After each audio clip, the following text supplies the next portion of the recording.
Muy buenas tardes tengan todos ustedes. De nueva cuenta, nos da mucho gusto estar en una edición más del ejercicio académico que lleva de manera puntual el Colegio de Jalisco a través del capítulo Kratos, el seminario multidisciplinario en estudios políticos. Y hoy, el 10 de junio del 2025, en este ejercicio funcional encabezado por el doctor Alberto Arellano y todo un equipo, un ecosistema muy bien estructurado de investigadores, Roberto Arias del Amor, el doctor, Zaira, que también nos acompaña el día de hoy, Zaira Rivera, y un equipo técnico que también está atento a todas las especificidades para poder llevar a cabo el ejercicio que hoy nos distingue, pues desde la Universidad de Guanajuato, un destacado investigador de nombre Rafael Plancarte. Bienvenido, doctor. Vamos a hacer una pequeña exposición de tu síntesis curricular y a partir de allí tendremos el privilegio de poder escucharte y sin duda abriremos un espacio para el diálogo de las personas que atentamente nos distinguen con su tiempo en este tema de la virtualidad.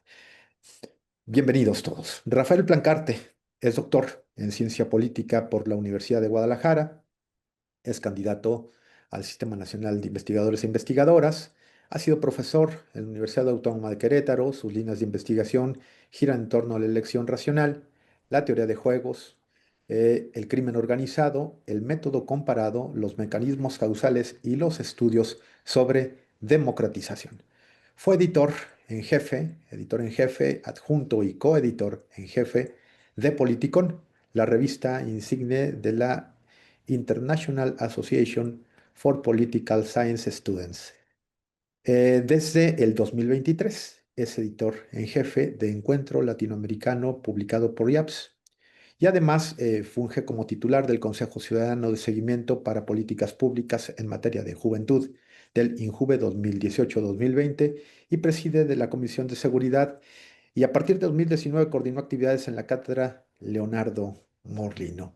Sin duda, el currículum de nuestro invitado el día de hoy es bastante extenso, pero grosso modo podemos dejar unas cuantas líneas y en ese sentido, pues tendremos la dicha de poderte escuchar. Doctor Rafael Plancarte, bienvenido, el micrófono es tuyo y de nueva cuenta a todos ustedes esperamos que lo disfruten.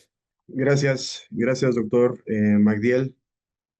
Muy buenas tardes. Nada más quiero comprobar que se pueda ver la presentación. Gracias al Colegio de Jalisco, por supuesto, al doctor Alberto Arellano, al doctor Magdiel Gómez, por esta invitación que amablemente me han hecho para discutir algunos temas eh, sobre los que estoy trabajando en una agenda de investigación más extensa que tiene que ver pues con el proceso de democratización en América Latina.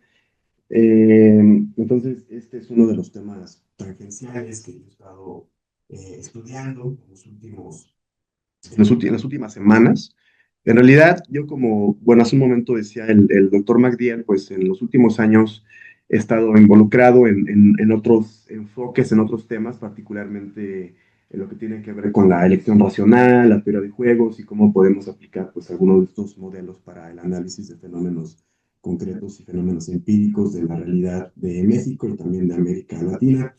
He estado también interesado en el crimen organizado como un problema relevante de la agenda nacional de este país y también, por supuesto, de América Latina. Y entonces, pues en esta discusión que yo he estado llevando a cabo sobre estos problemas pues, propios de este país y de la región, pues también ha surgido pues un interés por un tema en particular, que es el tema de la legitimidad y el tema también, por supuesto, del apoyo a la democracia en la región y también un poco en el caso de México. Entonces, es un tema clásico, por supuesto, de la ciencia política y también de las ciencias sociales, pero sigue siendo un tema pues relevante. Realmente, porque la democracia y la democratización pues son fenómenos, son procesos que constantemente se encuentran en cambio, en evolución, y entonces siempre es pertinente pues llevar a cabo una renovación en estas discusiones para tratar de evaluar, ¿no?, el rumbo de la democratización y de sus diferentes subprocesos, ¿no? Entonces, yo sé perfectamente que se ha dicho mucho de esto, ¿no? Tanto en la filosofía política como en la teoría política, como también en los análisis empíricos sobre el tema de la legitimidad y del apoyo político. Pero, insisto, pues hay siempre algunas dimensiones que pueden ser analizadas de formas novedosas y justamente es lo que nos trae a esta presentación. Entonces, bueno, la pregunta que yo estoy abordando en estos avances de investigación es la siguiente. Dice que configuraciones de condiciones causales explican los diferentes niveles de apoyo a la democracia en los países de América Latina y durante el contexto de la pandemia. Y bueno, en esta pregunta pues podemos ver varias cosas, ¿no? Varios elementos. Por una parte, pues lo que estamos viendo es lo que tiene que ver con configuraciones de condiciones, ¿sí? Y entonces esto ya, pues lo que implica es un compromiso específico en términos metodológicos. Y que tiene que ver pues con justamente lo que es el enfoque comparativista, específicamente lo que es el Qualitative Comparative Analysis, como una técnica pues propia de un enfoque más amplio que es la metodología comparativista, y lo que tiene que ver pues con el enfoque configuracional, es decir, estamos buscando configuraciones de condiciones y estamos también pues partiendo de algunos presupuestos epistemológicos y metodológicos. ¿Qué tipo de presupuestos estamos asumiendo? Bueno, pues que los fenómenos se explican a partir de la existencia de condiciones causales que están operando conjuntamente y que solamente operando conjuntamente pues pueden develar su poder causal para la explicación pues de un fenómeno o de un conjunto de fenómenos. Entonces, eso en parte pues un presupuesto que está ahí presente en el tipo de explicaciones que recuperan pues la aproximación configuracional de los fenómenos. También vemos aquí lo que tiene que ver en la pregunta de investigación con el apoyo a la democracia en los países de América Latina durante el contexto de la pandemia. Entonces, pues tenemos que justamente tratar de pues definir, ¿no?, qué es esto de apoyo a la democracia, qué relación guarda con la legitimidad, qué diferencia presenta con respecto pues a la legitimidad y por qué es importante, ¿no?, pues para tratar de, de analizarlo como un pues objeto político relevante. Entonces, lo que podemos ir adelantando es que el apoyo político, igual que la legitimidad, pues son elementos importantes para poder construir, fortalecer uno de los subprocesos de un proceso más extenso, que es el proceso de la democratización, que es el proceso de la consolidación la democracia. ¿Sí?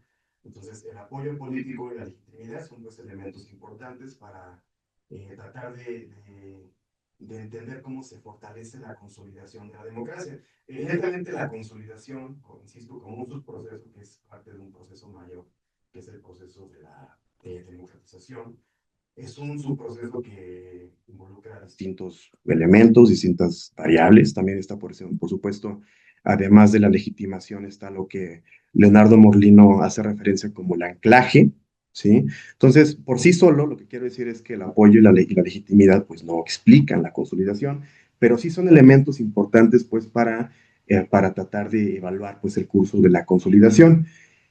Eh, y entonces, bueno, ese elemento también es ahí relevante, lo que tiene que ver pues con esta pregunta de, de investigación. Y lo que también quisiera decir, vinculando esto a lo anterior, es que si el apoyo y la legitimidad son pues piezas en este rompecabezas más extenso que es la consolidación democrática. Por lo tanto, el estudio del apoyo y de la legitimidad es también importante para entender el cambio político, ¿sí? Para entender la transformación institucional, para entender pues el curso del cambio político. Y por lo tanto, el análisis del apoyo y de la legitimidad es también importante para entender las crisis, ya sean las crisis en las democracias o las crisis de las democracias, que son cosas distintas, utilizando una terminología de Leonardo Morlino. Entonces, nos permite pues justamente también tratar de aproximarnos a estos fenómenos como el tema de la crisis de la democracia y la crisis en la democracia, y por supuesto también la estabilidad y la gobernabilidad y esos elementos pues que son también pues parte del sistema político, ¿no? Entonces, bueno, esos elementos son los que podemos ir viendo en esta pregunta de investigación que yo estoy planteando. Y también lo que tendremos que decir es que es importante, quisiera un poco recuperar lo que hace un momento decía en términos de por qué es pues, relevante para entender la democratización. Pues porque igual que hemos vivido en los últimos años, pues a partir del 2020 que se da la pandemia y todo esto, un contexto de mucha incertidumbre, ¿no? Es un contexto en el que se dan procesos de cambio en las instituciones, en los valores, en las actitudes, en las orientaciones. Igual que pues, han surgido pues estos pues escenarios de mucha incertidumbre, lo que también tenemos que tener muy presente es que la democratización, y justamente pues es uno de los argumentos con los que cierra un famoso libro de Guillermo O'Donnell y Philip Schmitter, la democratización es un conjunto de procesos en los que siempre hay un grado de incertidumbre, ¿no? O sea, siempre hay un grado de incertidumbre muy presente y justamente por eso, pues es un fenómeno que constantemente debemos estar evaluando y analizando. Entonces, hoy en día no es muy claro cuál es el rumbo, por supuesto, de las democracias en la región. Tampoco es claro si se han generado algunas coyunturas críticas en el lenguaje de Collier y Collier. O sea, las coyunturas críticas son puntos de inflexión que generan lógicas comportamentales y lógicas institucionales que tienden a tener pues predominio y tienden a dejar legados institucionales. O sea, no es claro, por ejemplo, qué es lo que ha ocurrido en términos de estos procesos institucionales. Entonces, en este contexto, pues requerimos pues justamente hacer referencia a algunas justificaciones, ¿no? Para poder dar cuenta de la relevancia de esto. Y en ese sentido, el objetivo de esta investigación es contribuir a la comprensión de las variaciones en los niveles de apoyo a la democracia en tiempos del COVID-19 en cada uno de los países de América Latina que hablan español, debo comentar eso, a través de un diseño comparativo, donde ya hace ratito hacía referencia al QCA, que incluye un conjunto de condiciones causales que se asume tienen fuerza causal sobre estos resultados. Entonces, yo voy a mencionar únicamente el caso del 2020, voy a cambiar la diapositiva, únicamente el caso del 2020, aunque también estoy haciendo un contraste con el 2018 y con el 2023. Lo que vamos a ver pues más adelante es que estoy retomando datos del Latinobarómetro, específicamente para apoyo a la democracia, no para otros ítems que también son importantes, como por ejemplo lo que tiene que ver con satisfacción con la democracia o con confianza política o confianza en las autoridades, únicamente para apoyo político, que es, en mi opinión, un ítem que se acerca mucho a la noción de apoyo difuso por parte de David Easton y también al concepto de legitimidad en Leonardo Morlino y en otros autores como Juan Linz, como Lipset, como Inglehart, como varios autores, ¿no?, que han trabajado esto. Entonces, para mí, apoyo político es una noción pues cercana a la idea de legitimidad. No es tanto así para Leonardo Morlino como justamente vamos a ver, ¿no? Y creo que pues justamente es bueno ir adelantando algunas precisiones. En el caso de Morlino, pues lo que plantea es que apoyo político va más allá de la legitimidad. La legitimidad es una fuente muy importante, dice la fuente principal del apoyo político, pero el apoyo político va más allá en cuanto a que involucra pues una mayor, o sea, no convicción, sino un mayor involucramiento por parte del individuo, de la gente, y que se expresa, por lo tanto, en otros fenómenos como pueden ser, por ejemplo, el voto, ¿no? O en el caso de la ilegitimidad, en algunas expresiones colectivas que involucran el uso de la violencia en contra del gobierno.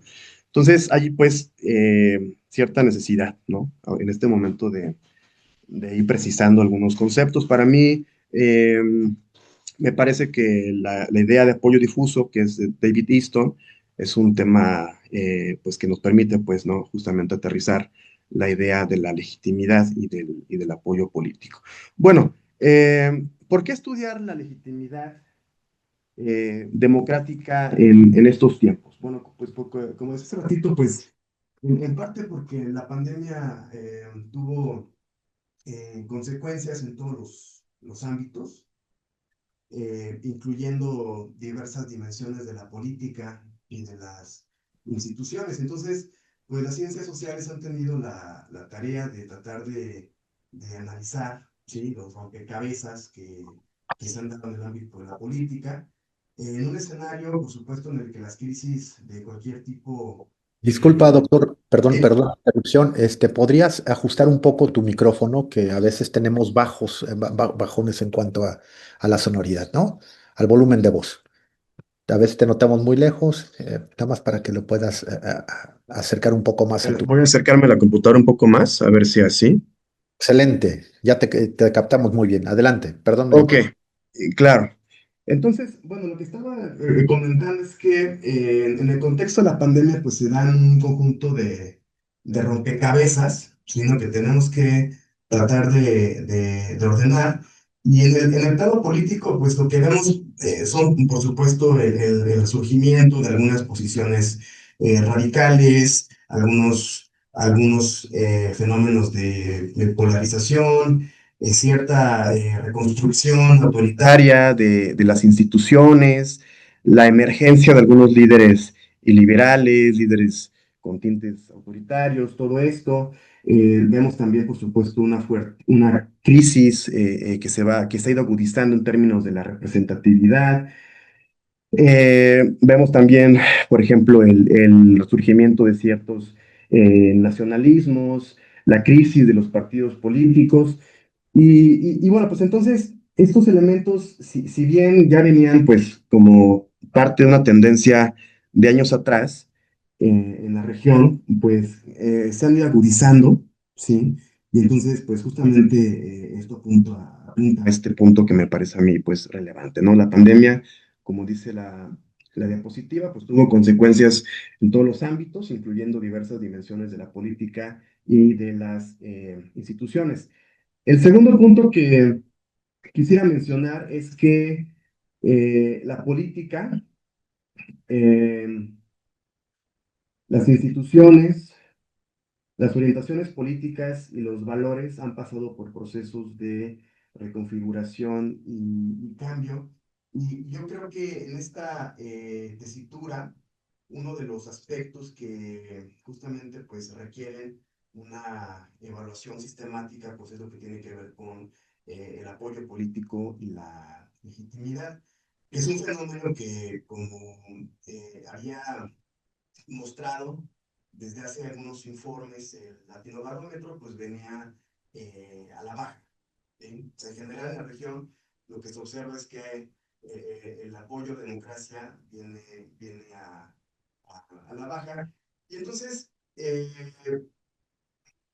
hay que pues comentar esto porque, como decíamos hace ratito, pues la democratización no tiene una sola dirección, ¿sí? Es pues, un conjunto de procesos en los que siempre hay un grado de incertidumbre.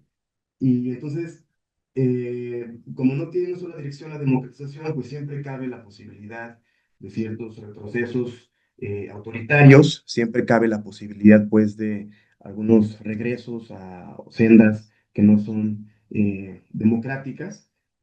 Y entonces hay, pues, una justificación también relevante para...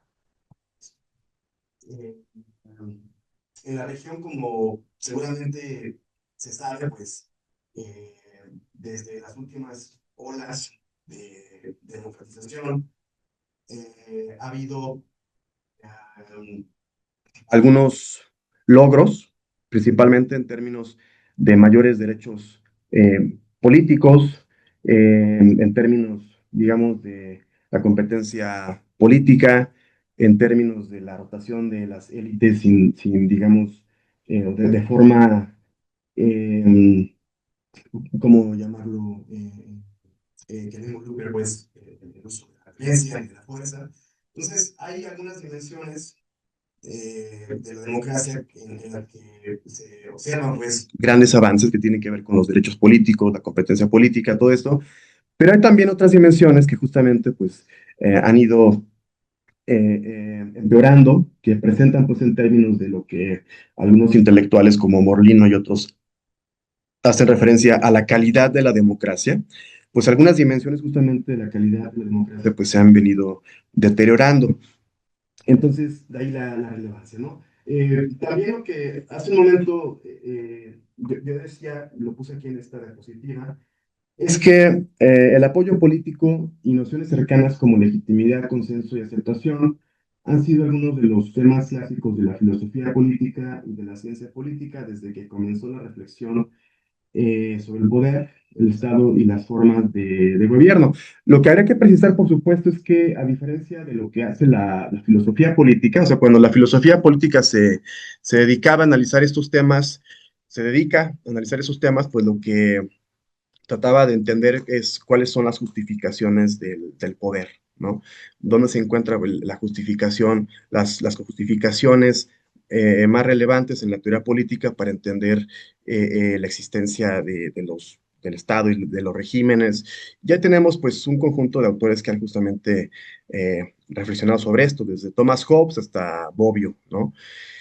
Y la diferencia que yo quería remarcar es que, pues a diferencia de lo que hace la filosofía política, en la ciencia política, pues estamos más bien preocupados, ¿sí? Por un nivel de verdad que es distinto, un nivel de verdad en el que ponemos la atención en los grados, ¿no? De legitimidad o en los grados, pues, de apoyo político. Entonces, el nivel de verdad que estamos utilizando en esta investigación es un nivel de verdad distinto, ¿sí? Al que utiliza la filosofía política para entender, pues justamente, ¿no? La justificación del poder. Eh, lo que también habrá que decir antes de pasar al tercer punto es que el problema de la legitimidad es un problema más bien propio de las sociedades contemporáneas, ¿sí? Pues igualmente si se hace un contraste, por ejemplo, dice Lipset, entre lo que ocurría, digamos, en modelos sociales anteriores, como por ejemplo las sociedades feudales, donde prevalecía una mayor homogeneidad, donde prevalecía una mayor unidad, y lo que pasa más bien pues con las sociedades modernas, en donde la industrialización pues ha generado un conjunto de cambios y transformaciones sociales, culturales, políticas relevantes. Entonces, el problema de la legitimidad y para ser más específico, las crisis de legitimidad son problemas propios de las sociedades modernas, ¿no? Las sociedades contemporáneas y particularmente siguiendo Lipset a partir de la revolución industrial.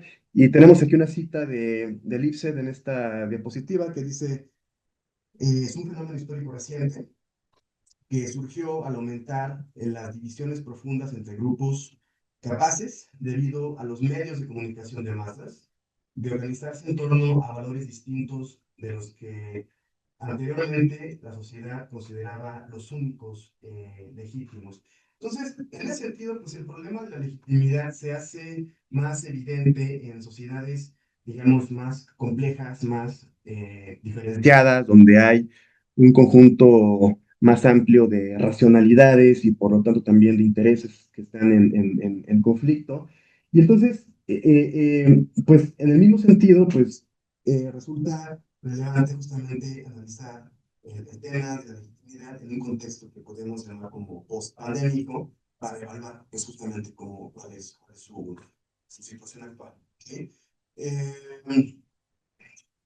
bueno, en tercer lugar, estoy mencionando algunos puntos de por qué es importante estudiar la legitimidad democrática en estos puntos. En tercer lugar, habría que decir que existe cierto consenso que apunta a que la democracia constituye la mejor forma de gobierno, por lo que la evaluación de los factores que explican el mantenimiento de la legitimidad democrática resulta necesaria. Es un consenso que se expresa en el discurso, no solamente, por supuesto, de las élites políticas, a veces independientemente de que sean autoridades en regímenes democráticos o no democráticos, por igual vemos el mismo discurso, ¿no? A favor de la democracia, sino también, por supuesto, en la misma sociedad, ¿no? Entonces, se ha generado cierto consenso en términos de que la democracia constituye la mejor forma de gobierno y, por lo tanto, pues, como decíamos, siendo la democracia un régimen, que constantemente está en transformación, pues una justificación al respecto es que pues requerimos evaluar constantemente el rumbo justamente del régimen democrático, ¿no? Eh, También hay que decir en ese sentido que en las elecciones, perdón, en las democracias, se dan varios mecanismos y uno de los mecanismos son justamente las elecciones, ¿sí? Y entonces, además de las elecciones, está también el tema de la rendición de cuentas, por supuesto. Y por lo tanto, pues los líderes y las autoridades políticas pues, se encuentran constantemente presionadas en términos de pues, manifestar un interés singular por promover bienes colectivos, por promover pues, un bienestar para la sociedad. Y si no lo hacen, entonces, pues, cuando funcionan bien las democracias, pues corren el riesgo de no ser reelectos, de que su partido sea castigado. ¿Sí? Entonces, pues hay un contexto pues, institucional dentro de las democracias que apunta en esta dirección. Entonces, en teoría, en las democracias, los líderes políticos tendrían que buscar. Sí, tendrían que buscar el interés general, el interés de la sociedad. Hay, por supuesto, mecanismos que impiden esto. Se me vienen a la mente en este momento dos. Por ejemplo, lo que podemos entender de forma genérica como el interés, ¿no? Que se puede traducir en poder, y también lo que tiene que ver con la ideología, por ejemplo, ¿no? Entonces, tanto el interés de los políticos como la ideología, pues pueden impedir justamente que los políticos actúen, tomen decisiones pensadas en términos de la mayoría en una sociedad, ¿no? Pero en teoría, pues tendría que ser distinto. Entonces, eh, ese sería el tercer punto que yo quería mencionar, pues lo que tiene que ver pues con que la democracia constituye la mejor forma de gobierno y que pues esto pues constituye también al mismo tiempo pues una necesidad para estar evaluando constantemente qué es lo que ocurre. Bueno, ahora lo que quisiera mencionar es que eh, si bien es distinto lo que el ciudadano de a pie entiende por democracia, quiero decir distinto con respecto a lo que piensa eh, sobre el concepto, la intelectualidad y los teóricos de la democracia.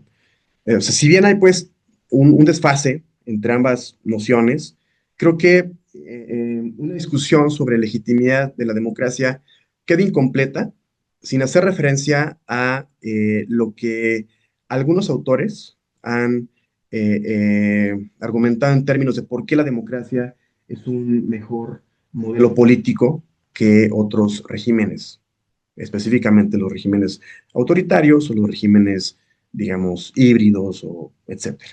¿Sí? Entonces, hay una literatura muy vasta sobre esto, muy extensa. Voy a hacer referencia solamente a algunos puntos muy específicos, ¿sí? Pero pues sí quisiera mencionar esto que es una literatura pues muy extensa. Además, al mismo tiempo, pues hay que mencionar que no hay un consenso en términos de lo que significa democracia y lo que significa no democracia. Hay un conjunto de teorías, enfoques, autores. Está la bien conocida distinción, por ejemplo, entre definiciones minimalistas, procedimentales, fuertemente influenciadas por Schumpeter, por Robert Dahl, por todos estos, que están centradas más bien en, digamos, la competencia política, la rotación de élites, las elecciones. Y hay otras definiciones que más bien ponen el énfasis en los resultados sustantivos de la democracia, en términos, por supuesto, de una mayor igualdad, ¿no? Eh, Está también, por ejemplo, la definición de Morlino, que a mí me gusta mucho, que es la que yo en realidad estoy sugiriendo en esta investigación, que apunta a que la democracia es aquel régimen que garantiza libertad e igualdad, ¿no? Son, por supuesto, nociones que son muy extensas, la idea de la libertad y la idea de la igualdad, pero la ventaja del esquema de Morlino es que pues, nos permite una aproximación muy empírica justamente a esto, ¿no? Eh, del otro lado tenemos, por supuesto, otras tradiciones mucho más críticas, fuertemente influenciadas por el marxismo y por las tradiciones más bien críticas de la democracia, que ponen el acento pues en otros elementos. Por ejemplo, pensemos en Boaventura de Sousa, se me viene a la mente, ¿no? Que ha puesto la atención principalmente en la participación, justamente habla de la democracia participativa y pues en un mayor involucramiento de los ciudadanos en la formulación de las políticas públicas y en la toma de decisiones. Tenemos, por ejemplo, también el caso, eh, pienso en Touraine, Alain Touraine, ¿sí? En donde Alain Touraine pone énfasis en la subjetividad como un aspecto pues que no puede ser expulsado, ¿no? En la discusión teórica sobre la democracia. Pone el acento también, por supuesto, en el conflicto como un aspecto inherente que dice Touraine que ha sido pues expulsado justamente por la tradición liberal que la pues, tacha de elitista. Y en la misma sintonía, por ejemplo, está Pablo González Casanova, ¿no? Justamente hace, bueno, el mes pasado, eh, un académico que seguramente más de uno de ustedes ubica, el doctor Jaime Preciado Coronado, me pasaba uno de su último libro, me parece, coautoría con Torres Guillén, me parece, donde justamente hace referencia a la obra de Pablo González Casanova. Y bueno, pues un apartado muy interesante que estuve yo ojeando que tiene que ver pues con su posición, ¿no? De González Casanova en términos de lo que él concebía pues como democracia.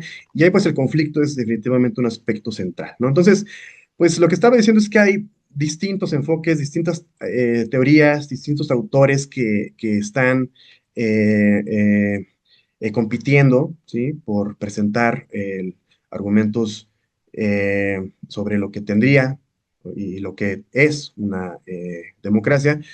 Y bueno, entonces aquí solamente voy a plantear algunos puntos que a mí me parecen relevantes sobre por qué la democracia es eh, un modelo político adecuado. Me voy a ir un poco más rápido porque vi que ya se pasó el tiempo muy rápido.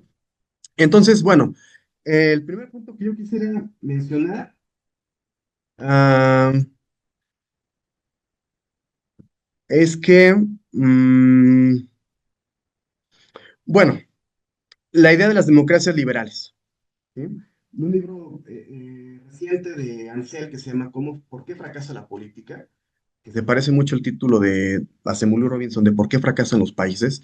Lo que dice Ansel es que pues, las democracias liberales se caracterizan, ¿sí? Por un Estado de Derecho que funciona, instituciones que garantizan el equilibrio de poderes y que evitan eternizarse en el poder, instituciones que impiden también que los vencedores abusen de los perdedores, salvaguardia de libertades y derechos individuales, libertad de asociación y expresión y defensa de la propiedad.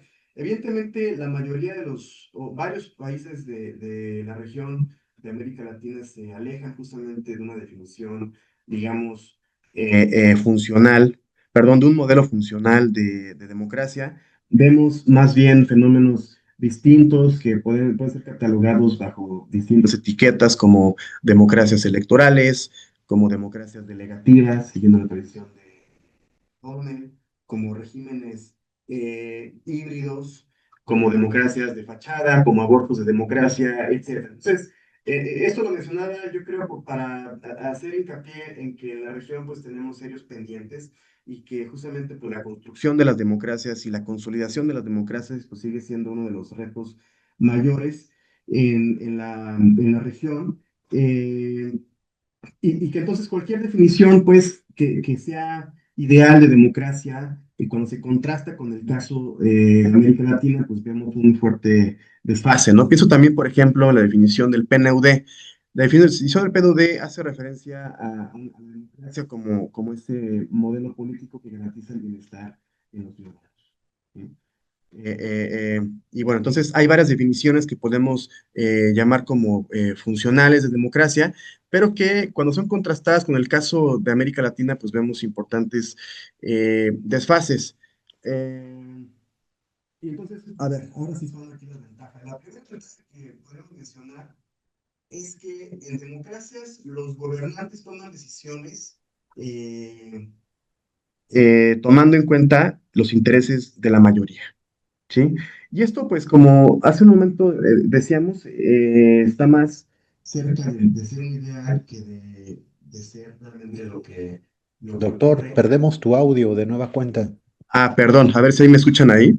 Mejor, mucho Sí, mejor. entonces yo comentaba que esto pues se acerca más a un ideal que lo que realmente ocurre, ¿verdad? Por ejemplo, pues hace ratito hacía referencia a los mecanismos, lo que tiene que ver con el interés de los gobernantes y por la otra pues también el papel de la ideología. Entonces, la ideología, por ejemplo, se concreta en favorecer a ciertos sectores por a expensas de otros sectores, ¿no? También habría que comentar que la democracia promueve la libertad, ¿sí? Y no es cualquier libertad, sino que es una libertad, o sea, no es una libertad, por ejemplo, en términos filosóficos, en términos de la libertad, en términos de el libre albedrío, ¿no? O la libertad moral. O sea, es una libertad que tiene que ver más bien con su relación frente al Estado, ¿sí? Es decir, es una libertad que solamente se entiende en relación con el Estado. Eh, eh, Y entonces es un concepto pues más adecuado justamente para entender pues el proceso democrático. Eh, eh, Quería mencionar aquí algo sobre libertad eh, y que tiene que ver pues, con la conceptualización que hace Morlino sobre democracia. Entonces, Morlino lo que dice es que la libertad puede traducirse en algunos derechos civiles y políticos. Justamente Te tenemos dejamos de oír, doctor. lo que tiene que Debe ver haber con... como un falso contacto, creo, ahí si traes, si lo revisas. A ver, entonces, lo que comentaba es que, por ejemplo, para Morlino, que trata como de aterrizar esta noción, ahí me escucha bien, doctor Magdiel. Mejor, mucho mejor. Sí. Bueno, lo que comentaba es que para Morlino, la libertad se puede hacer operacional, ¿sí? O sea, podemos operacionalizar la idea de libertad. Y entonces hace referencia, por ejemplo, a los derechos políticos, a los derechos civiles, a la libertad de asociación, la libertad de pensamiento, la libertad de expresión, etcétera, ¿no? Entonces, bueno, una vez dicho que estamos haciendo referencia a la libertad en términos de su relación con el Estado, podemos también decir que la democracia promueve la igualdad, ¿sí? Eh, Tenemos mensajes ahí, no sé si son para mí, ahorita los voy a revisar. La democracia promueve la igualdad en el sentido eh, de que la democracia, cuando funciona bien, y de hecho, pues justamente es una de las dimensiones de la calidad de la democracia en Leonardo Morlino, la igualdad, pues expresa la existencia de un Estado que, eh, a ver, tengo mensajes, no sé si son para mí o para quién son, a ver. A ver, entonces lo que decía es que eh, La igualdad, por supuesto, que involucra una mayor participación por parte del Estado, ¿sí? O sea, un Estado que promueve bienes públicos de calidad, un Estado que redistribuye la riqueza de forma adecuada, es un Estado, pues, que está justamente promoviendo la igualdad. Ajá. Eh, entonces, igual que la libertad, la igualdad también es una dimensión importante de la calidad de la democracia. Tenemos ahí varias dimensiones cuando buscamos hacer análisis empírico de la calidad de la democracia que menciona, por ejemplo, Morlino.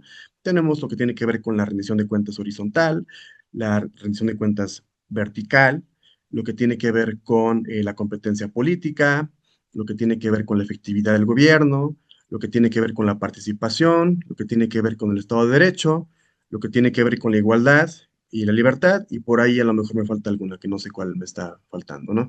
Entonces, son pues dimensiones de una democracia de calidad y de una democracia que en su acepción, que en su noción más general se entiende pues como ese régimen, decíamos hace un momento, que promueve tanto la igualdad como también la libertad, ¿sí? Bueno, en cuarto lugar, la democracia promueve el desarrollo económico. Y entonces, se ha dicho mucho en términos de la relación causal que va del desarrollo económico a la democracia, ¿sí? Y está, por supuesto, Lipset, está Inglehart, están otros también, Colomer también. Pero lo que también tenemos que decir es que la democracia también promueve el desarrollo económico. No siempre esto es así, por supuesto, ¿no? O sea, no siempre se da un vínculo virtuoso entre democracia y desarrollo económico, pero al menos como tendencia y en comparación con otros regímenes políticos que no son democráticos, sí se da de mayor manera, ¿sí? Eh, ¿Cómo es que se da la relación? Bueno, hay varios ejemplos. Pensemos, por ejemplo, en el fortalecimiento del Estado de Derecho, ¿no? Fortalecer el Estado de Derecho, pues tiene también consecuencias económicas, no solamente sociales e institucionales, sino que al fortalecer el Estado de Derecho, lo que se hace es que se generan incentivos económicos, pues para que los agentes económicos, ¿sí? Pues operen con mayores incentivos económicos, ¿sí? Entonces, ese es un cuarto punto que también yo quisiera mencionar, pues que eh, la democracia genera también desarrollo económico, ¿sí? No siempre también es así en términos de algunas decisiones que pueden ser tomadas. Por ejemplo, cuando los gobiernos impulsan políticas orientadas hacia una mayor redistribución de la riqueza, pues eso implica generalmente pues, sistemas impositivos que pueden eh, dañar o afectar las ganancias económicas de las empresas y esto pues entonces afecta justamente los incentivos económicos, ¿sí? Entonces, no siempre es así, pero como decíamos hace un momento, como tendencia o en comparación con otros regímenes, la democracia promueve el desarrollo económico. Y bueno, aquí yo tenía un punto también sobre esto que indica, sí, el desarrollo económico tiende a disminuir la polarización y los conflictos, y esto favorece la instauración y duración de la democracia, pero también debe mencionarse que la democracia promueve el desarrollo, como decíamos hace un momento, ¿no? Bueno, eh,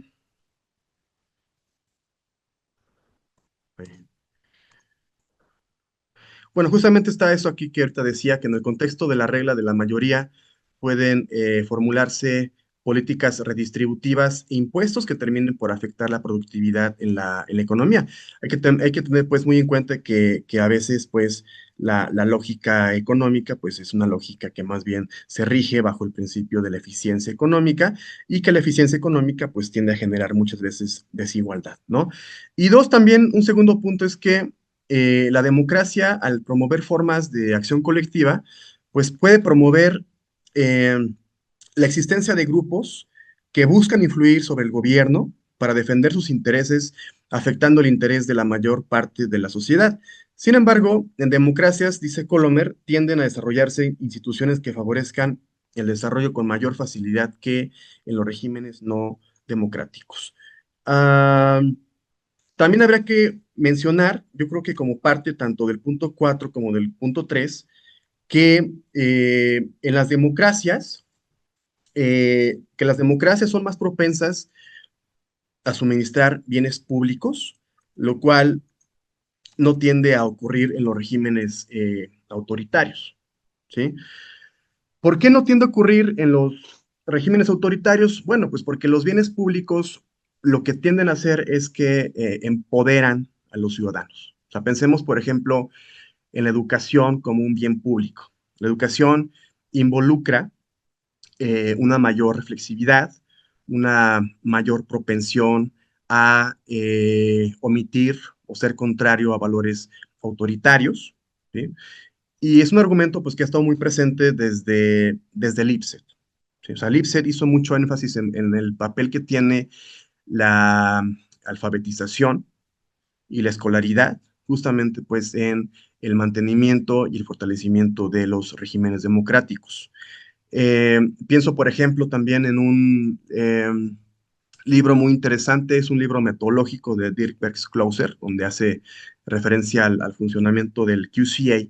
Y justamente lo que encuentra ahí Berks-Klauser al tratar de comparar varios casos bajo esta lógica comparativista, en términos de identificar qué regímenes o qué casos sucumbieron a regímenes democráticos frente a casos que, qué casos sucumbieron a regímenes autoritarios frente a casos que se mantuvieron democráticos. Lo que ahí encuentra Closer es que el papel que tiene la educación o el promedio de años de escolaridad es un factor muy importante, ¿sí? Entonces, bueno, pues también hay que mencionar esto, que en democracias lo que observamos es una mayor tendencia a suministrar bienes públicos de calidad en oposición a lo que ocurre en los regímenes autoritarios. Alguien podrá pensar, bueno, pero es que no es tan así. Es cierto, en los regímenes autoritarios también podemos ver, pues, que se ofrecen bienes públicos muchas veces para generar lealtades, ¿no? Muchas veces para generar, pues, una adhesión en algunos sectores, pero hay un contraste, pues, muy importante en términos de la calidad de los bienes que son suministrados en ambos modelos políticos y que además, como decíamos, pues siempre hay como cierta reticencia y cierto temor en los regímenes autoritarios a promoverlos. Bueno, lo que yo estaba pensando con esta imagen que yo retomo de Freedom House, em, bueno, a ver, lo que hace Freedom House es clasificar a los países de América Latina, entonces los clasifica como liberales, no, perdón, como libres, como parcialmente libres y como no libres, ¿no? Los que están en verde son los países que son libres, los que están en naranja son países parcialmente libres, que es una categoría, digamos, cercana a la noción de regímenes híbridos. Bueno, o sea, para mí parcialmente libre y régimen híbrido es como, o sea, categorías muy cercanas. Y también la tercera categoría, que es la de regímenes no libres, que son regímenes que son más bien o que pueden ser considerados como casos autoritarios.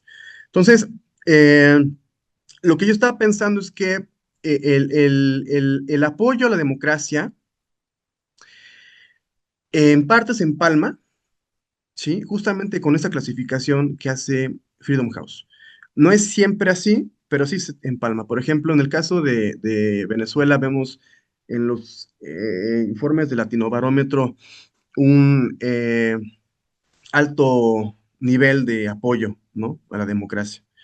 No es claro por qué ocurre así, pero evidentemente está pues reflejando algo. ¿Qué es lo que está reflejando? Pues que, digamos, en los regímenes autoritarios, la legitimidad, por supuesto que existe, pero vemos un serio problema de manipulación, en mi opinión. Entonces, esto lo estaba yo presentando porque me parece pues que hay una tendencia que se empalme tanto una clasificación como la que hace Freedom House con los resultados que arrojan los informes del Latinobarómetro, que cambian, por supuesto, pero que hay cierta tendencia a que se mantengan estables, ¿sí?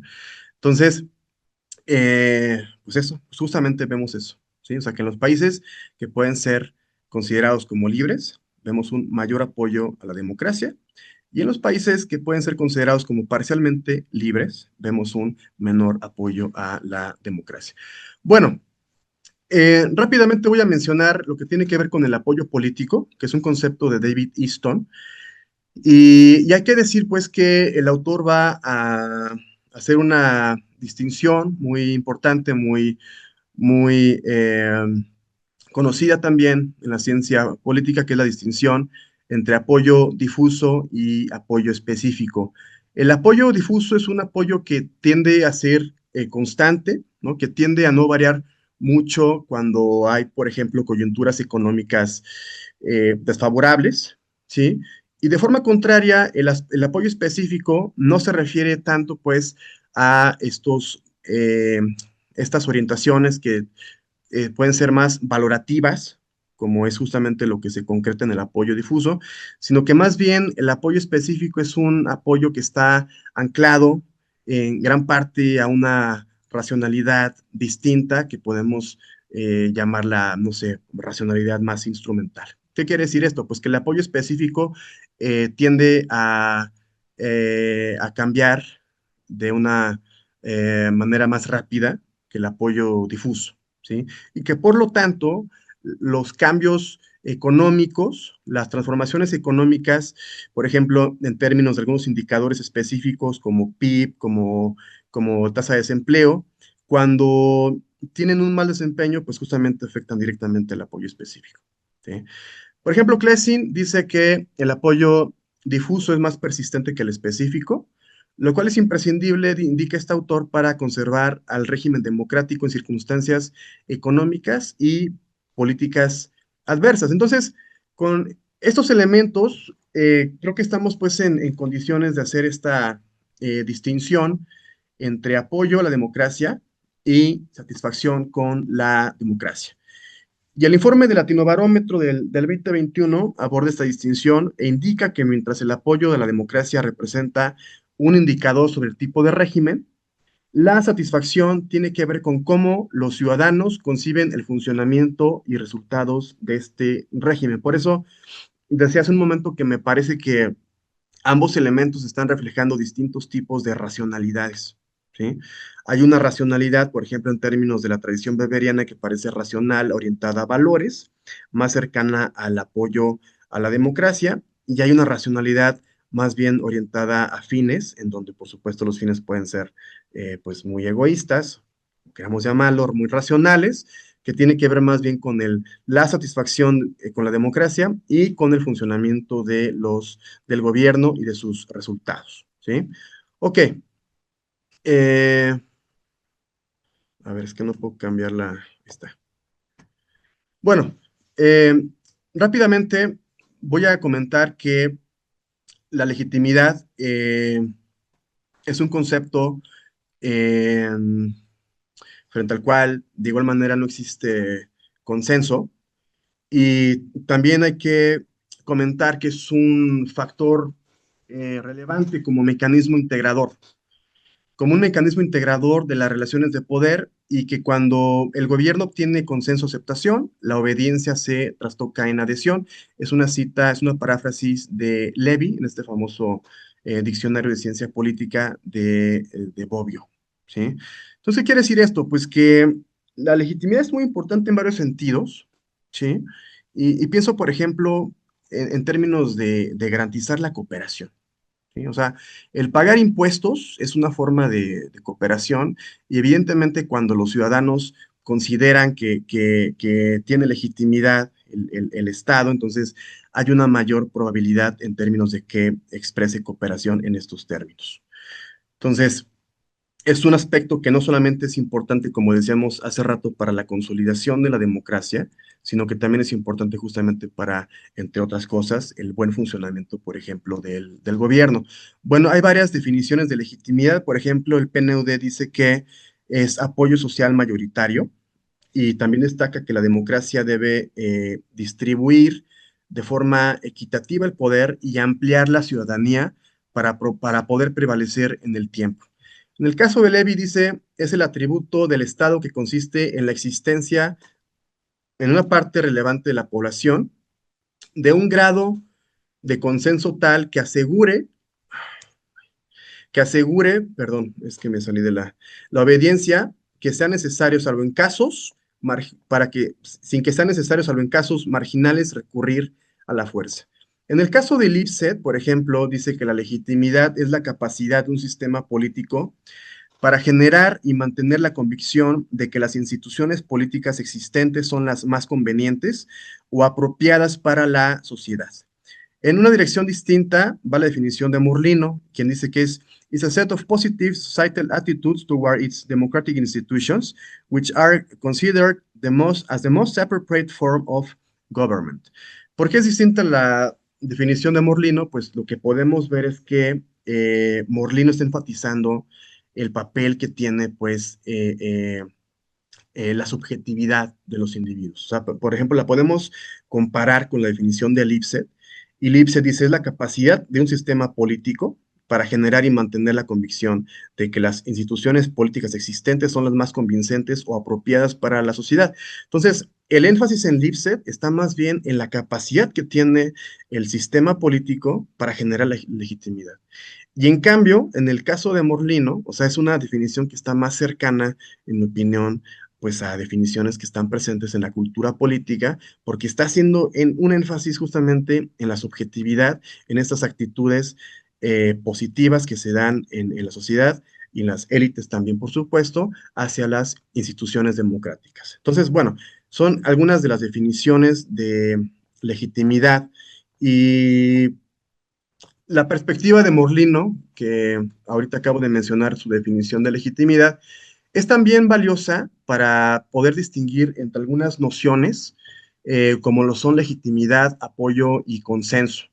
En un libro muy famoso que se llama Cómo cambian los regímenes políticos, que es el que está citado ahí en esta diapositiva, Morlino nos hace saber que legitimidad y apoyo son conceptos entrelazados, en cuanto que la legitimidad es el fundamento primordial del apoyo al régimen.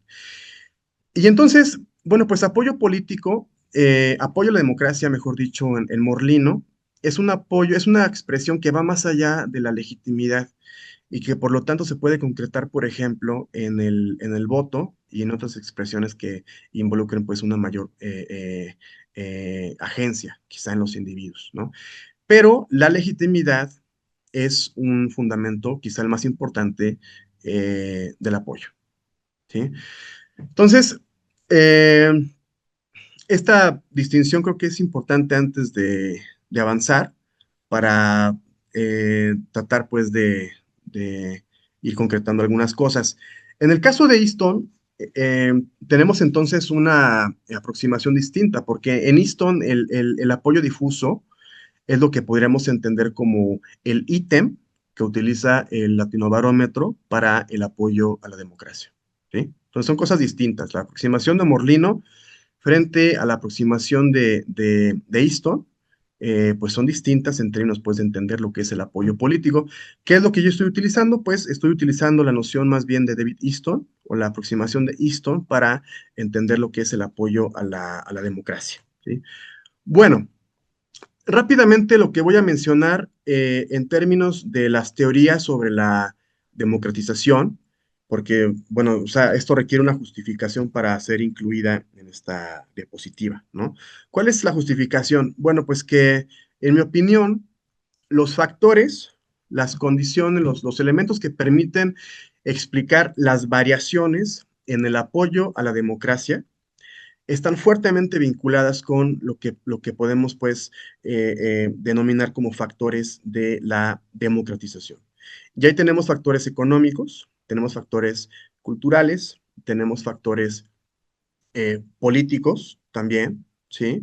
En el caso, por ejemplo, de los factores económicos, pues hay un conjunto de autores que han discutido sobre esto, como el mismo Lipset, Inglehart, Bresclauser, que hace un momento mencionaba. En el caso de Inglehart, como quizá algunos que han leído a este autor, pues sabrán, va más allá de lo que Lipset inicialmente propuso, porque lo que destaca en Inglehart es que Inglehart está incluyendo el papel que tiene lo cultural ¿no? Como un aspecto pues que se desprende directamente del desarrollo económico, entre otros elementos que son pues parte de los procesos de transformación social que se dan en las sociedades contemporáneas, ¿sí? En general, pues lo que indican, lo que están eh, eh, destacando, quienes ponen énfasis en lo económico, es como, por ejemplo, los niveles de riqueza, o sea, el PIB per cápita, la urbanización, la industrialización, la educación como también un indicador de proceso de modernización o de transformación económica, y algunas variables macroeconómicas como, por ejemplo, la tasa de desempleo, la renta nacional per cápita, la producción industrial, la inflación también, por supuesto, son elementos relevantes. En el plano cultural, pues por supuesto está lo que tiene que ver con la confianza social. Es un tema que fue muy analizado, por ejemplo, por Inglehart, ¿sí? Está lo que tiene que ver también con la satisfacción con la vida, que de igual manera fue también trabajado por Inglehart. Y tengo justamente aquí una cita eh, de este autor que dice así: y la satisfacción con ese ámbito específico puede aumentar o disminuir de la noche a la mañana. Pero si una persona siente que su vida en general ha ido bien bajo las instituciones democráticas, este sentimiento genera una base de apoyo relativamente sólida, difusa y profunda para esas instituciones. ¿Sí? Entonces, como parte de los aspectos culturales, podemos mencionar esto que tiene que ver, decíamos, con la satisfacción con la vida. En el ámbito de la eficacia política, donde Lipset, Juan Linz, entre otros, han trabajado mucho este tema, lo que tenemos que comentar es que pues tiene que ver justamente, como dice la cita, con la actuación concreta del sistema político, o sea, en qué medida cumple con las funciones básicas del gobierno, tal y como las definen las expectativas de la mayoría de los miembros de una sociedad y las de los grupos poderosos que hay dentro de ella, que podrían constituir una amenaza para el sistema, como por ejemplo las Fuerzas Armadas. Hay muchas definiciones de eficacia política. También está todo lo que tiene que ver con la literatura sobre capacidades estatales. Pero un elemento que me parece que siempre está presente tanto en los, por ejemplo, en los distintos autores que han trabajado sobre capacidades estatales, tiene que ver con cómo los gobiernos suministran, o sea, no solamente resuelven problemas, ¿no? O sea, y las demandas, sino cómo suministran y de qué forma suministran bienes públicos de calidad. ¿Sí? Entonces, bueno, pues hay por supuesto otros elementos que también explican la democratización. Hay otras condiciones variables, por ejemplo, está lo que tiene que ver eh, con la fragmentación, a ver, digamos, en términos de lo que Duverger entendía como clivajes, ¿sí? Eh, hay algunos autores, pienso nuevamente en Beres Closer, que plantean que ahí donde observamos, eh, digamos, una mayor división en la sociedad en términos sociales, ideológicos, culturales, económicos, esto, por supuesto, que puede generar clivajes, decía Duverger, y por lo tanto puede generar eh, eh, eh, la proliferación de varios partidos políticos. Bueno, esto le hace un trabajo pues muy poco favorable, ¿sí? Para la democracia porque genera justamente polarización, genera división y por lo tanto puede generar incluso ingobernabilidad, ¿no? Entonces, hay otras condiciones, hay otras variables que también podríamos ir mencionando, pero bueno, creo que con mencionar que hay algunas dimensiones generales como lo económico, lo cultural, lo institucional, lo político, creo que es suficiente para esto. Bueno, dicho esto, lo que ahora quisiera comentar es que la legitimación, como decíamos al principio de esa exposición, es un elemento clave en la consolidación. Y tenemos aquí una definición del legitimation que estoy retomando de Morlino. Eh, Quiero ver el año para ver de qué texto es. 2012. Bueno, este libro es justamente el de Change for Democracy. Es quizá uno de los libros más representativos de Morlino. La traducción de este libro la hizo el Fondo de Cultura Económica y justamente eh, unas colegas y yo escribimos el prefacio de este libro, entonces lo conozco muy bien, y dice que la legitimación o el proceso de desarrollar legitimidad eh, is, is a unfolding of a set of positive societal attitudes towards the democratic institutions that are considered as the most appropriate form of government. Entonces, esta va a ser la principal distinción entre lo que es la legitimidad y lo que es la legitimación. La legitimación es un proceso por el cual pues adquiere legitimidad, ¿sí? En otras palabras, dice el autor, hay legitimidad cuando los ciudadanos generalmente creen que a pesar de los problemas, las fallas, las instituciones políticas existentes son mejores que otras alternativas, ¿sí? Entonces, bueno, eso lo quería mencionar pues en términos de enfatizar nuevamente la importancia que tiene esto para la consolidación de la democracia. De forma contraria, lo que tendríamos que decir es que el anclaje se promueve desde arriba y hay por supuesto que los partidos tienen una función muy importante para canalizar las demandas y para enganchar, dice Morlino, y atar pues los intereses de la sociedad. Bueno, ya casi para ir cerrando, un concepto adicional es el de instituciones inclusivas y creo que aquí es donde está la novedad de la aproximación que yo estoy haciendo al análisis del apoyo a la democracia. ¿Qué son esto de las instituciones inclusivas? Pues un concepto que pusieron de moda en los últimos años dos autores que son Acemoglu y Robinson, que son economistas, o sea, no son politólogos, son economistas, o no estoy seguro si alguno de ellos es un politólogo, no recuerdo, pero eh, se puso de moda, pues, la idea en términos de que las instituciones y los enfoques institucionalistas tienen mayor capacidad explicativa que otros enfoques, como por ejemplo el enfoque culturalista, ¿sí? O el enfoque geográfico, para explicar distintos resultados en términos de crecimiento económico. Y entonces, lo que van a decir a Semulú y Robinson es que si comparamos algunos casos, y se compara, por ejemplo, el caso de Honduras y Costa Rica, ¿no? En América Latina. O compara, por ejemplo, el caso de Nogales, Sonora y Nogales, Arizona. ¿Sí? Entonces, si comparas eso, pues lo que vas a ver es que la cultura se asemeja mucho, o sea, hay elementos culturales que se comparten en ambos, en los dos pares de países. Vemos también que la posición geográfica se parece mucho. Y entonces, lo que afirman los autores en este famoso trabajo que se llama ¿Por qué fracasan los países? Eh, eh, es que es más bien el factor de las instituciones lo que explica los distintos resultados en términos del crecimiento económico.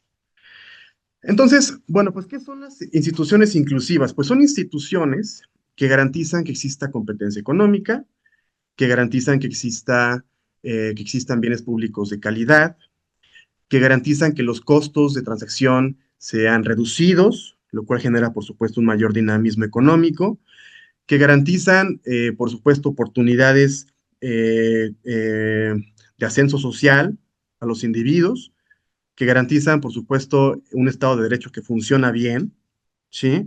Entonces, las instituciones inclusivas son aspectos, dicen Acemoglu y Robinson, que generan bienestar en la sociedad.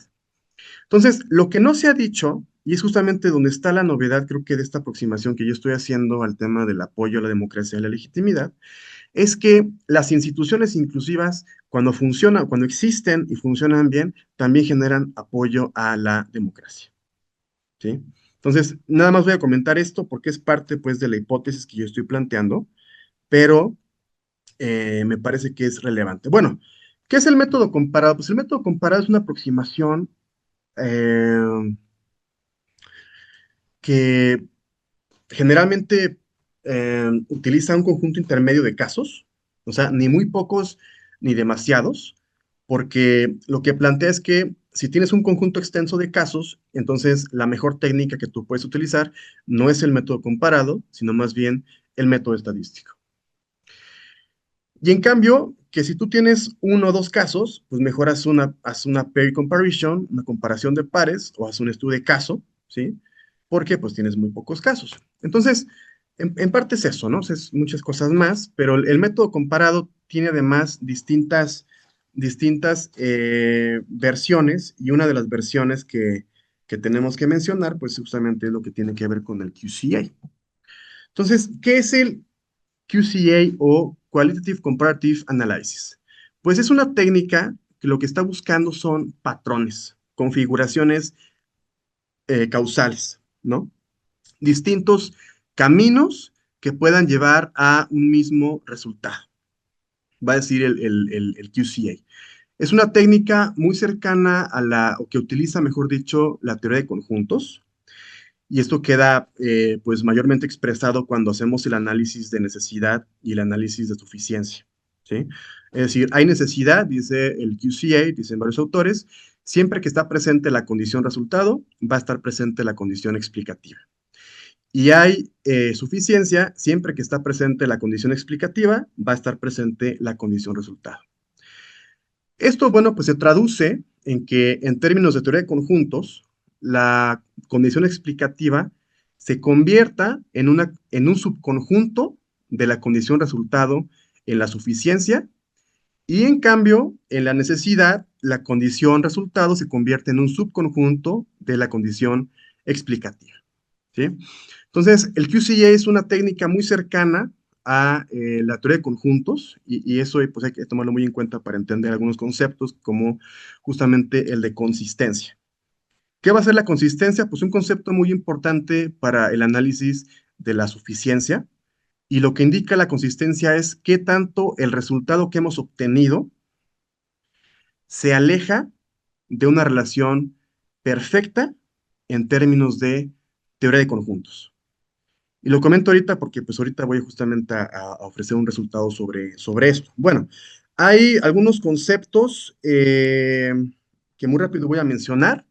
El primero es el de configuración, explicaciones configuracionales, que ya al principio de la sesión lo mencionábamos. Es decir, lo que estamos buscando son causas de efectos, no efectos de causas, como hace, por ejemplo, la estadística en algunas de sus versiones, de sus técnicas.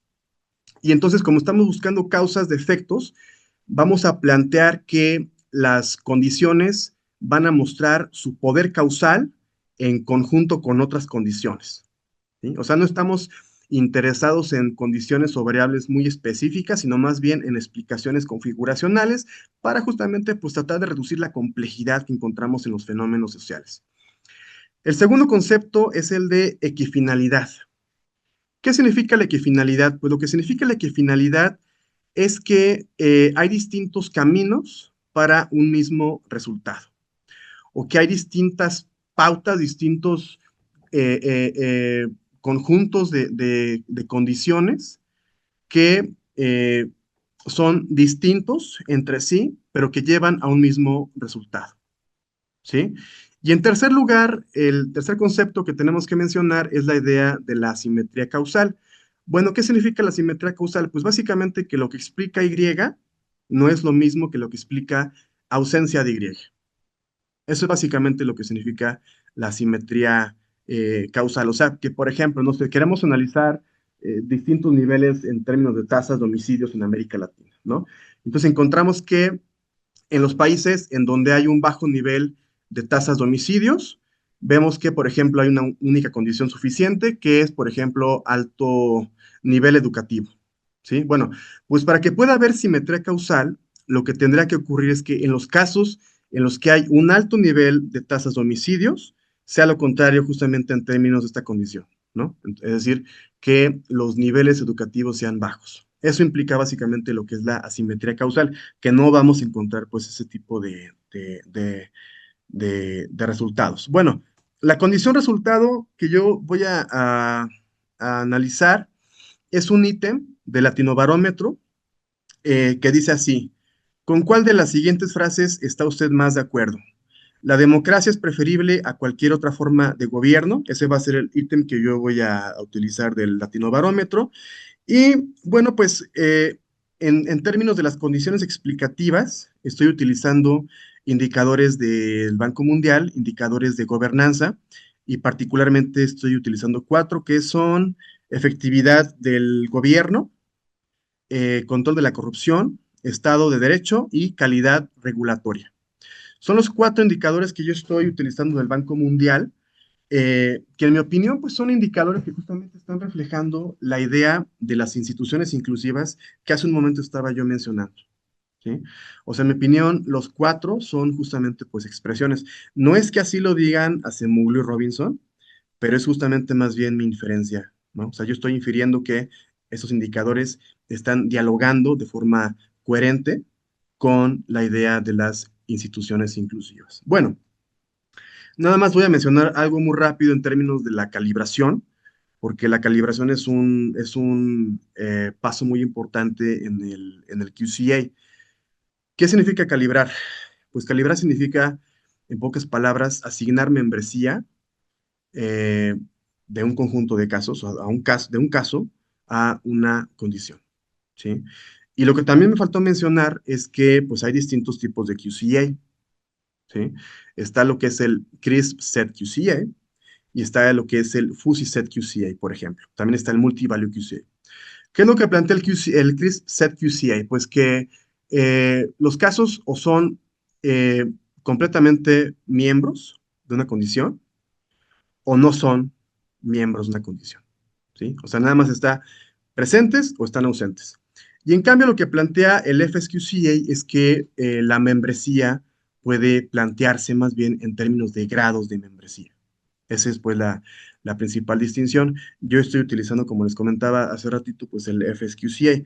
Entonces, la calibración es muy importante en este proceso y es muy claro el QCA al plantear que se requieren razones, no argumentos, a veces incluso teóricos para poder calibrar adecuadamente.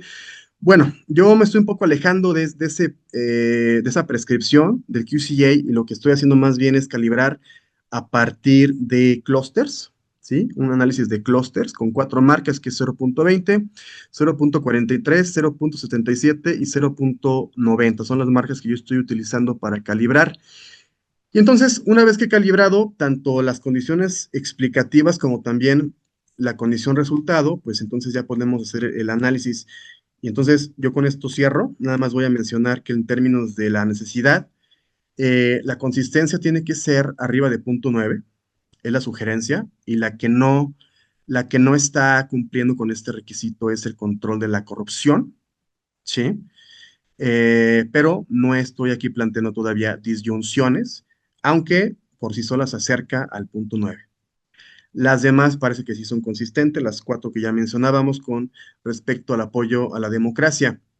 En términos de la suficiencia y en términos del apoyo a la democracia, vemos que la consistencia es arriba de 0.8 y también habría que mencionar pues que en QCA eh, se sugiere que sea arriba de 0.8 la consistencia, ¿sí?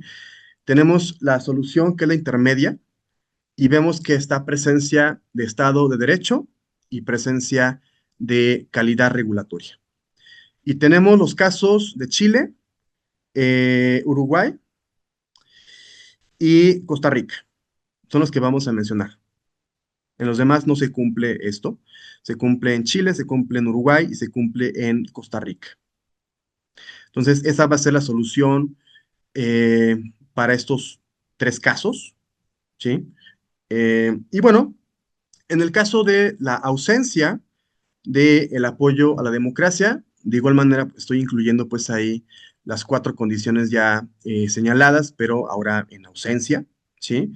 Y tenemos una consistencia muy alta de 0.9 y lo que vemos es que el problema de la corrupción se presenta como un término suficiente. Es decir, eso que se ve ahí que dice como ausencia de control de la corrupción, lo que está diciendo es que, eh, pues eso, o sea, no hay un control de la corrupción, o en otras palabras, hay un serio problema de corrupción.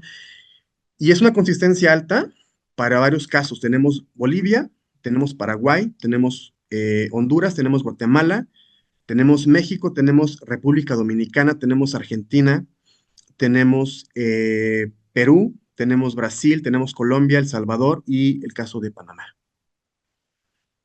Entonces, bueno, yo con eso cerraría. Nada más mencionar que en el caso del 2023 se parecen un poco los resultados. Y entonces lo que están indicando, pues por una parte, es que el argumento en términos de las instituciones inclusivas es importante, ¿sí? Por una parte. Y por la otra, pues que hay serios problemas institucionales que están pues causalmente vinculados a el apoyo a la democracia.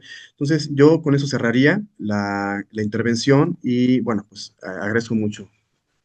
Doctor, muchas gracias. Los agradecidos creo que somos la mayoría de nosotros por esta extraordinaria disertación. El doctor Rafael Plancarte y estos temas, democracia, democratización en el esquema de Kratos, seminario multidisciplinario de estudios políticos. Hay varias, bueno, bastante participación, tanto en Facebook Live como en el chat interno de esta plataforma. Carlos David Esparza te manda a felicitar, doctor. De igual manera, al doctor Alberto Arellano y al equipo de organizadores. Se hace presente el buen amigo, el doctor Javier Rosiles Salas. Dice que es muy interesante la charla. Te manda saludos también. Lili Gómez hace de la misma manera. El doctor Juan Pablo Navarrete Vela. Saludos al doctor Rafael. Se le recuerda en su paso como estudiante en la maestría en Ciencias Sociales por la Universidad Autónoma de Querétaro. Felicidades por su conferencia. Miriam Medina, excelente conferencia. Roberto Piedra hace una reflexión bastante interesante y con eso yo creo que vamos a empezar a abrir boca, doctor Rafael. El doctor Roberto Piedra, en primer lugar, dice buenas tardes, doctor Rafael. Saludos también a los doctores servidor, Alberto, ambos muy admirados. Parece sencillo estar de acuerdo en que la democracia es el mejor modelo político. Es casi un valor. Hasta lo repetimos en las clases de civismo, de educación básica, como dogma. Pero hechos y personajes alrededor del mundo nos hacen pensar que quizá no valoramos la democracia tanto como creemos. Incluso algunas encuestas como la del Latino Barómetro evidencian que no lo hacemos, especialmente los jóvenes. Entonces, a la luz de los Trump, de los Bukele, los Milley, las elecciones como las del Poder Judicial, es pertinente dudar si valoramos la democracia como un modelo político genuinamente.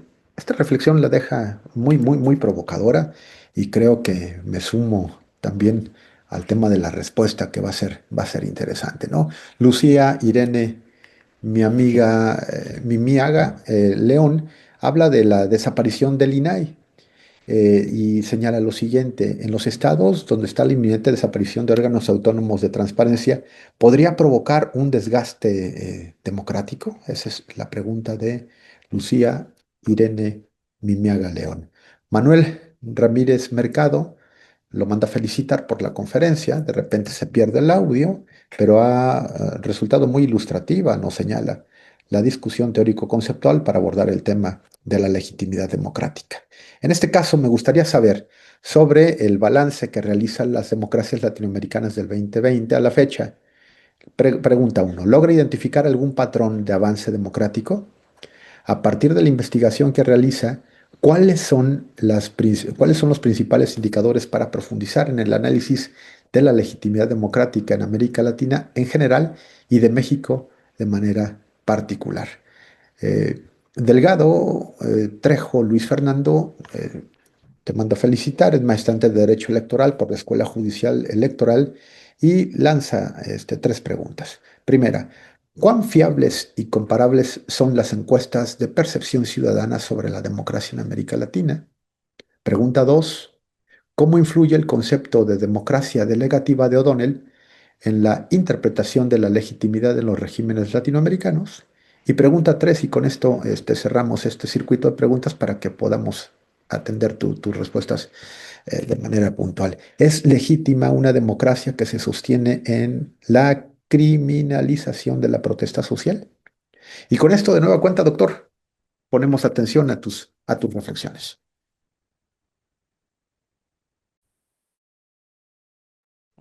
Gracias, doctor. Bueno, apunté algunas, algunas se me perdieron. Por ejemplo, el último compañero mencionaba eh, algunas. ¿Cuáles eran? Es Luis Fernando y dice ¿Cuán fiables y comparables son las encuestas de percepción ciudadana sobre democracia en América Latina? O sea, se habla de la fiabilidad y cómo hacemos el contraste en las percepciones ciudadanas, ¿no? Y segunda, cómo influye el concepto de democracia delegativa de O'Donnell en la interpretación de la legitimidad en los regímenes latinoamericanos y ¿es legítima una democracia que se sostiene en la criminalización de la protesta social?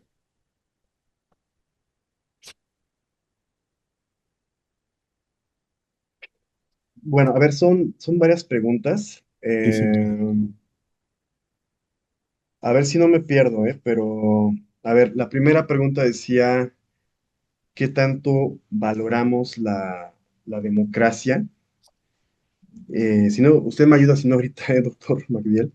Pero, a ver, la primera pregunta es, ¿qué tanto valoramos la democracia? Bueno, históricamente en América Latina, por supuesto que lo que observamos, hay un concepto que me parece muy importante, que es el de heterogeneidad, ¿no? Entonces, no solamente se da en América Latina un serio problema de heterogeneidad estructural en términos de distintos eh, modelos económicos o formas de producción, o sea, tenemos formas de producción más bien modernas, entre otras que son más bien, están ancladas a lógicas distintas, ¿no? Que no son exactamente propias de la eficiencia y la productividad, sino que también vemos un fenómeno de heterogeneidad en otros sentidos, por ejemplo, en términos de los valores, ¿sí? En términos de las orientaciones, en términos de las actitudes políticas, de las creencias. Y pienso, por ejemplo, en un texto muy conocido, que es ese texto de Dagnino y Olvera, ¿sí? Que me parece que se llama La disputa por la construcción democrática en América Latina, algo así, donde justamente lo que hacen los autores es pues argumentar esto, ¿no? O sea, la existencia de la heterogeneidad en términos pues de actitudes que pueden ser consideradas como democráticas y actitudes que pueden ser consideradas más bien como no democráticas, ¿no? O sea, valores autoritarios, valores iliberales, etcétera. Entonces, históricamente en la región, por supuesto que lo que observamos es la existencia de orientaciones, valores, actitudes que no son democráticas.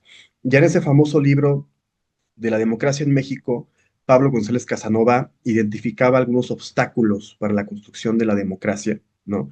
Y decía Casanova que en el ámbito económico, los mexicanos, pues, somos liberales, pero, o democráticos, creo que así lo menciona más bien, para no utilizar la palabra liberal, pero que en el ámbito político, pues, el mexicano se caracteriza, pues, por no ser democrático ni liberal, ¿no? Entonces, desde ese libro que es pionero para el estudio de los procesos de construcción democrática en este país, ya vemos pues señalamientos en términos de lo difícil que es construir la democracia y consolidar la democracia en un contexto en el que los mexicanos y los latinoamericanos, porque se extiende, por supuesto, a otras regiones, no consideran que la democracia sea, por supuesto, en algunos sectores, un régimen que tiene que ser eh, eh, eh, validado, ¿no? Respetado y aceptado.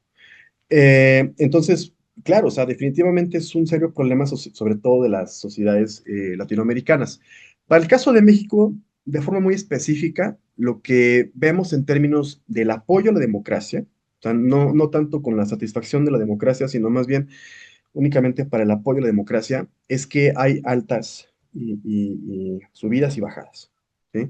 De hecho, justamente yo tengo pues un análisis muy sencillo ahí de correlación y lo que encuentro con datos yo de Latinobarómetro es que hay un mayor impulso, ¿sí? En el contexto de post-transición a la democracia en este país. O sea, durante esos años de Vicente Fox, pues hay un fuerte apoyo a la democracia. Después hay una picada. Yo aquí los tengo los datos. Tiende a disminuir a partir de esos años. Luego sube en 2010, y es muy curioso que suba en 2010, ¿no? Porque justamente 2010 es un año muy complicado en este país en términos de la violencia criminal. O sea, de 2010 a 2013 lo que sucede es que hay un fuerte enfrentamiento entre los grupos criminales, principalmente en términos de poder desaparecer al cártel de los Zetas. Entonces la violencia se dispara, pero luego justamente se revierte la tendencia, baja, aumenta en 2015, o sea, en el sexenio de Enrique Peña Nieto, y a partir de 2015 otra vez se viene para abajo. Otra vez se viene para abajo y únicamente va a aumentar, bueno, más bien va a aumentar en el sexenio de López Obrador.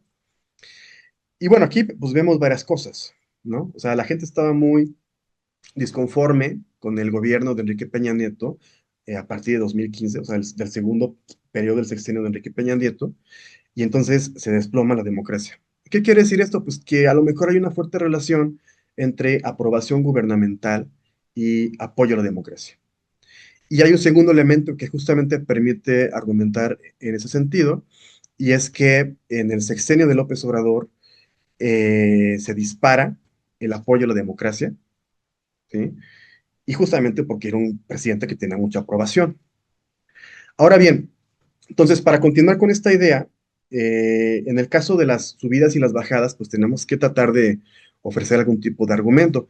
Entonces, lo que yo encuentro en un análisis muy sencillo de correlación eh, de Pearson es que hay dos variables. Ahora sí voy a hablar de variables. Hace rato hablamos de condiciones, pero bueno, ahora sí puedo hacer referencia a las variables. Hay dos variables muy importantes. Una parte es el Estado de Derecho y por la otra es el tema también de la corrupción, me parece. ¿Sí? Pero me parece que la que tiene una mayor correlación es lo que tiene que ver con el Estado de Derecho. ¿Qué quiere decir esto? Pues que los problemas que tienen que ver justamente con la criminalidad y con la violencia criminal en este país, parece pues que tiene una fuerte correlación con esto. ¿Sí? Entonces, bueno, eso en términos pues de las subidas y las bajadas y lo que preguntaba ahorita no sé quién era el compañero o la compañera sobre si realmente valoramos la democracia. Bueno, en la región siempre ha sido un reto eso, por supuesto, ¿no? A diferencia de otros países. Eh, a ver, alguien preguntaba sobre la desaparición del INAI. Y Eh, exactamente, la desaparición es Lucía Irene, que debe estar es- sintonizándonos, y la desaparición del INAE y los estados, inminente desaparición de los órganos autónomos, no propicia el desgaste de la democracia. bueno, pues esto ya involucra, por supuesto, posiciones políticas, ¿no? Al respecto, quizá, pero tratando de dejar de lado eso, pues yo diría que sí. O sea, ¿cuál ha sido la justificación por parte del gobierno para tratar de desaparecer estos órganos autónomos? Pues que no servían para nada, ¿no? Que eran ineficientes, etcétera. Evidentemente, una democracia liberal se construye a partir de la existencia de instituciones que permitan la rendición de cuentas, ¿sí? Y evidentemente, como decíamos hace ratito, o sea, voy a ofrecer pues, una respuesta muy genérica, pero cuando queremos evaluar el curso de la democracia, pues tenemos que hacer referencia a algunas dimensiones que son propias de la democracia, ¿sí? Y entre ellas, por supuesto, decíamos, pues está lo que tiene que ver con la competencia política, con la participación, con la efectividad gubernamental, con la libertad, con la igualdad, entre otras. Pero un aspecto que es muy importante es lo que tiene que ver con la rendición de cuentas. ¿Sí? Y hay pues distintas formas de rendición de cuentas. El mismo proceso electoral, dice Leonardo Morlino, es justamente una forma en la que se exige cuentas a los gobernantes. ¿Sí? Pero hay otras formas que son más bien institucionales que también son importantes en esto. Entonces, al menos en mi definición de democracia, que es una definición fuertemente influida por Leonardo Morlino, ¿sí? Que apunta pues a distintas dimensiones de la democracia y de la calidad de la democracia, pues yo lo que tengo que decir es que definitivamente pues la desaparición de órganos como el INAI y como otros, pues está justamente eh, contribuyendo, ¿sí?, al estancamiento del proceso de democratización. Quizá la pregunta que se desprende de esto es, bueno, ¿y qué tipo de régimen tenemos en México? ¿Sí? Porque, por ejemplo, hace ratito, de pura casualidad, escuchaba una entrevista que le estaba haciendo Carmen Aristegui a Sobato, me parece que era Daniel Sobato, y entonces decía Daniel Sobato, bueno, pues es que la democracia en México acaba de morir con el proceso de elección para el Poder Judicial, ¿no? Y bueno, o sea, por supuesto que tiene razón Sobato en términos de que esto involucra pues una mayor concentración del poder y que esto pues tiene serias consecuencias para el proceso de la democratización. Pero lo que me parece, o sea, lo que me sorprende es lo que dice Sobato, siendo pues un especialista en democracia en América Latina, al afirmar que la democracia ha muerto. Pues el gran problema es que pues en México no ha existido democracia. O sea, tal como la hemos definido, no ha existido la democracia jamás. O sea, ¿qué quiero decir con esto? Bueno, pues que después de la transición, en el año 2000, se dan pues algunos años, ¿no?, en el proceso de cambio político, en el proceso de democratización. Y dice, por ejemplo, Leonardo Morlino, bueno, pues si han pasado 10 años y no se ha esto después de la transición, quiero decir, y no sea esto encauzado hacia una forma democrática, entonces estamos en un régimen híbrido en transición, ¿sí? Pero si han pasado más de 10 años después de eso y sigue pues estas características del régimen híbrido, que dicho sea de paso es un régimen que manifiesta en diferente medida tanto rasgos democráticos como rasgos autoritarios, entonces ya no estamos en presencia de un régimen híbrido en transición, sino que estamos más bien en presencia de un régimen híbrido consolidado. Sí. Y entonces pues, la pregunta es pues más bien esa, o sea, ¿qué tipo de régimen estamos presenciando? Lo que a mí me queda claro es que pues tenemos un régimen híbrido consolidado, pero tenemos que tratar de especificar qué tipo de régimen híbrido es.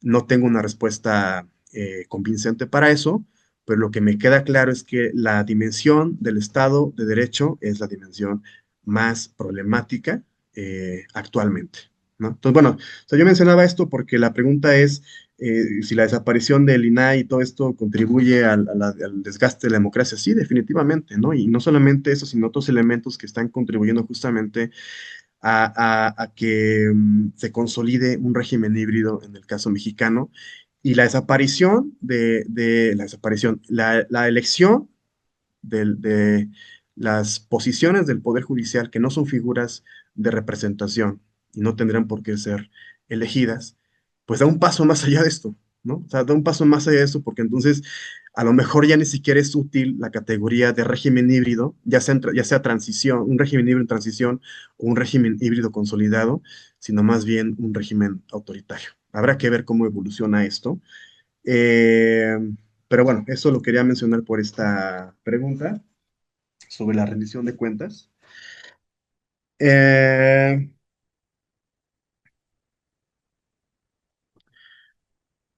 bueno, hay una pregunta, doctor Magdiel, a ver si me corrige ahorita, pero sobre el balance de las democracias de 2020 a partir de Eh, 2020. sí, exactamente. Y nos comparte sobre cuáles son los principales indicadores para poder profundizar en el análisis de la legitimidad democrática. Y eso creo que lo pone en dos contextos. En América Latina, cómo gana legitimidad este régimen y en El lo análisis particular de la México. legitimidad democrática. Exactamente. Si en el mejor de los escenarios logras identificar algún patrón de avance. ¿Hay alguna una secuencia, un patrón que te permita a ti medir, o por lo menos intuir dónde va la tendencia de la consolidación de un régimen democrático, ¿no? A ver, pero es una pregunta distinta a la del régimen democrático y la Sí. legitimidad. De la legitimidad democrática. Va de nuevo. Ah, ¿Cuáles son los principales indicadores para profundizar en el análisis de la legitimidad democrática en América Latina en general y de México en manera más particular? Esa es la pregunta.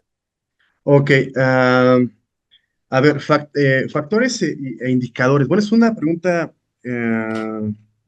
muy buena, muy difícil, por Sí. supuesto. A ver, o sea, indicadores de la legitimidad, lo primero que tendríamos que decir es que para tener indicadores de legitimidad, pues requerimos nociones teóricas, ¿no? Requerimos pues una construcción del objeto en términos teóricos. Entonces, como decíamos hace ratito, pues hay varias aproximaciones para entender lo que es la legitimidad. O sea, una que es una eh, dicotomía que está muy presente, ¿no? En la literatura, o al menos que así lo estoy yo como reconstruyendo, es lo que tiene que ver con la aproximación de Easton frente a la aproximación de Morlino. Porque en Morlino la legitimidad es una condición para que pueda existir apoyo político, ¿sí?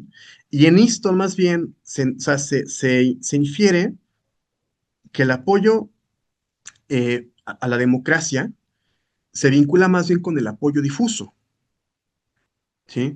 A ver, ¿por qué menciono esto? Pues porque el ítem que tiene el latinobarómetro, no voy a mencionar quién lo escribió porque entonces nos vamos a confundir todos, pero bueno, lo escribió Morlino también, ¿no? Junto a Juan Linz, el ítem del latinobarómetro. Pero entonces, el ítem del latinobarómetro, entonces, es un indicador justamente, pues, de legitimidad, pero que es una idea más cercana, pues, a lo que está argumentando Easton.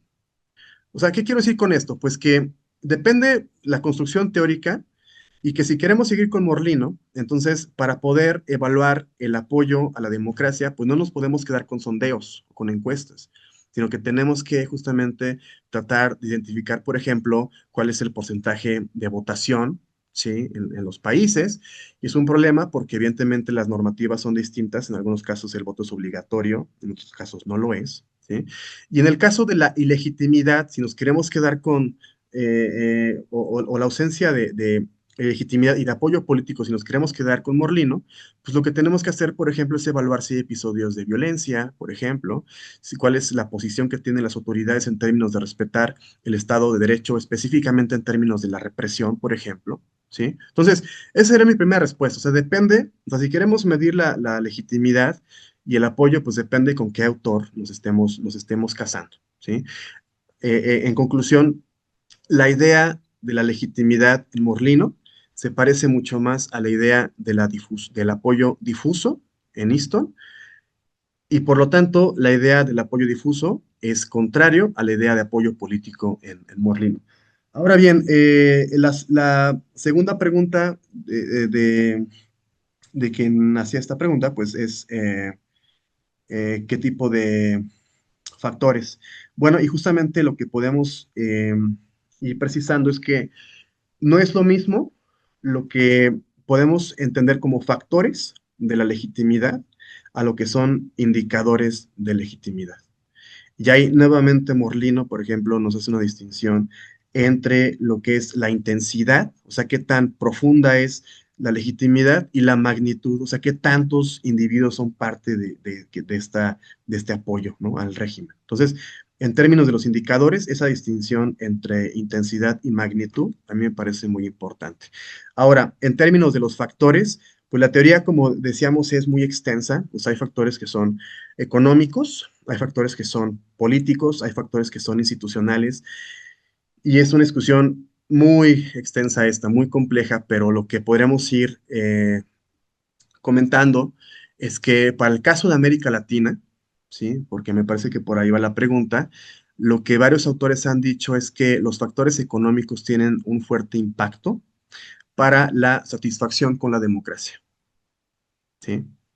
Pero resulta que también son importantes para entender el apoyo a la democracia.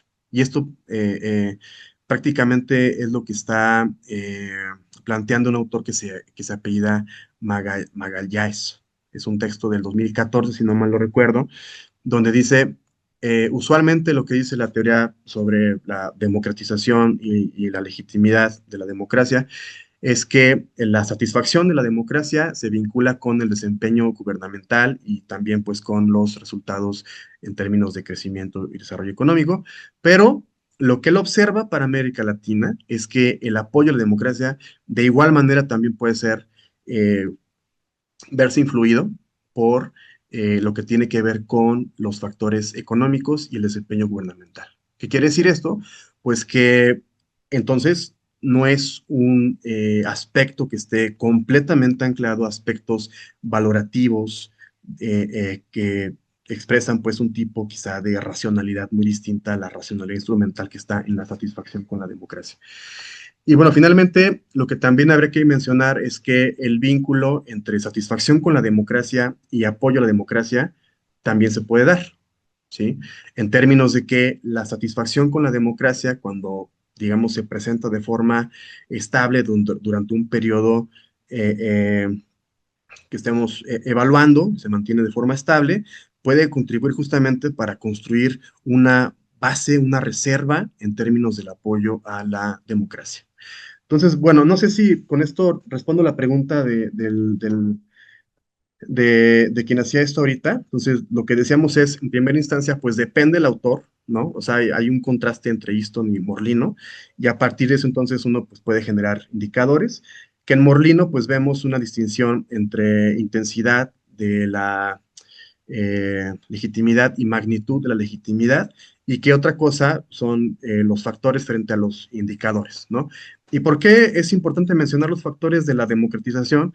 Pues porque el supuesto que yo estoy asumiendo es que los factores que explican el proceso de democratización también pueden ser extrapolados para entender pues los distintos niveles de apoyo a la democracia.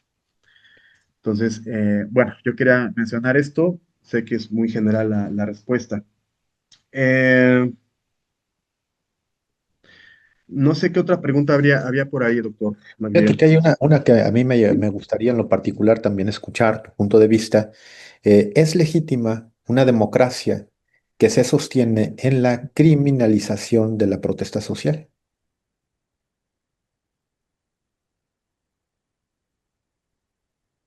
¿Es legítima una democracia que se sostiene en la criminalización de la protesta? Em, bueno, no sé si se refiere a algún caso en específico. Em, no sé si hay algún caso ahí como en específico al que se esté refiriendo. Por ejemplo, a lo mejor está pensando en el caso de Estados Unidos. No sé, con lo que está pasando actualmente en Estados Unidos. Em, bueno, o sea, lo que habría que decir es que pues históricamente el estudio de la legitimidad pues surge para entender cómo es que eh, puede justificarse, ¿sí? El poder eh, cuando no se utiliza la fuerza, ¿sí? O sea, los regímenes autoritarios, dicen algunos autores, pues pueden sobrevivir a través, por ejemplo, del crecimiento económico, ¿no? Del desarrollo económico, pueden también sobrevivir a partir de la coerción, o sea, no requieren de la legitimidad para poder funcionar, ¿sí? Pero en el caso de las democracias, pues la legitimidad es fundamental.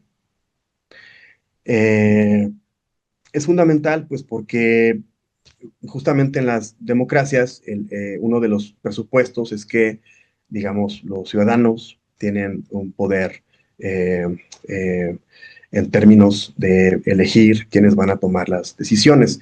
Pienso, por ejemplo, en este libro, que es un buen libro, es un libro muy interesante, que es también de Acemoglu y Robinson, que se llama El Pasillo Estrecho.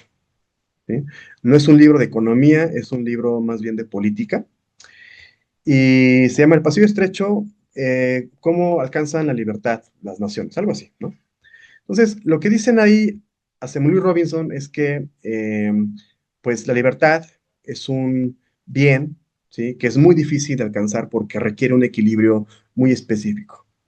¿Qué tipo de equilibrio es? Pues un equilibrio en donde el Estado es lo suficientemente fuerte como para poder promover bienes públicos y bienestar a la sociedad, pero al mismo tiempo lo suficientemente limitado como para que no degenere en una forma autoritaria, ¿sí?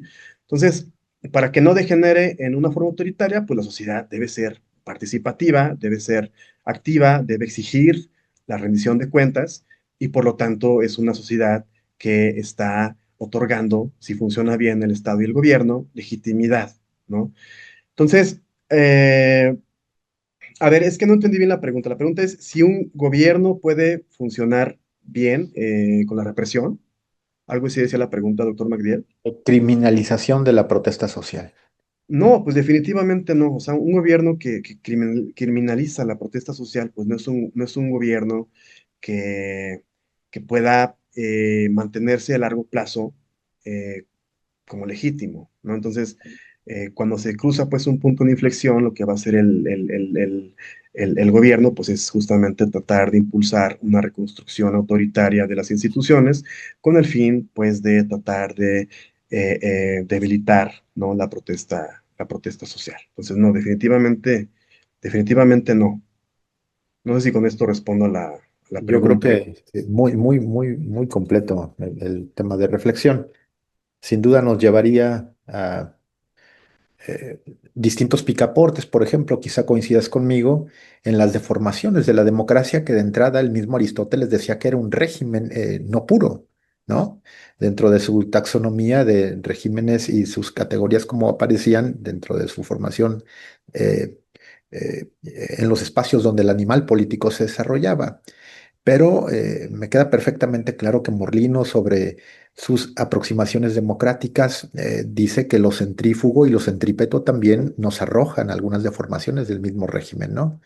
Probablemente pensar en una temas de populismo, probablemente pensar en caquistocracias, probablemente pensar en cheriocracias, que Angelo Panebianco construye a partir de cierto tipo de variables que se suben desde la visión de Morlino y, por supuesto con también aproximaciones histonianas. Sin duda queda muy interesante y nos invitas a seguir en un debate que pues te estaremos invitando de nueva cuenta que Kratos tenga una segunda parte de todo esto, ¿no? Y cuáles son los resultados de la investigación que al final de cuentas vas a tener que, este, pues, compartir a todos los interesados del tema democrático. Creo que eh, se logró el cometido por la tarde de hoy. No tengo más preguntas aquí y pues estaríamos prácticamente, si tienes algo más que aportar, alguna reflexión final para irnos con ese buen sabor de boca que has dejado la tarde de hoy.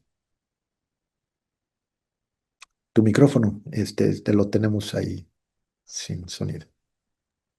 Listo. Sencillamente agradecer al Colegio de Jalisco por esta invitación que se me ha hecho para tratar de ofrecer algunos elementos, una discusión que es, por supuesto, muy extensa, muy amplia. Yo, como les comentaba al principio, en realidad yo he estado metido en otros temas más bien teóricos durante varios años que tienen que ver con lo que podemos llamar como el individualismo metodológico.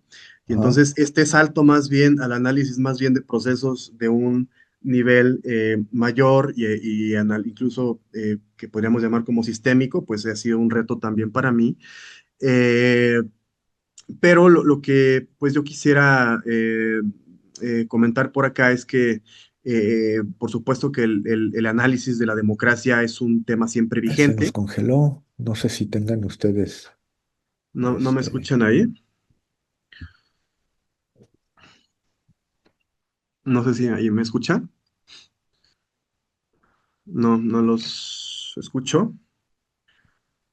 ok, perdón, se parece que se había congelado la Ah, ok, imagen. bien. No, nada más estaba comentando que la democracia pues es un tema siempre vigente porque pues justamente es un proceso o un conjunto de procesos inacabados en donde siempre hay, por supuesto, un grado de incertidumbre muy importante y en el que, pues como sabemos quienes tratamos de estudiar esto, pues hay un conjunto de variables de instituciones, actores, agentes y subprocesos que están interactuando entre ellos y que entonces pues justamente esta complejidad es lo que nos obliga a constantemente estar evaluando el curso de la democratización. Y lo que sí quisiera pues dejar bien claro es que el análisis de la legitimidad es solamente uno de los aspectos que son importantes para entender la consolidación y de forma más amplia el proceso de la democratización, ¿no? Porque hay un conjunto ahí de procesos mucho más extensos que pueden ser mencionados en este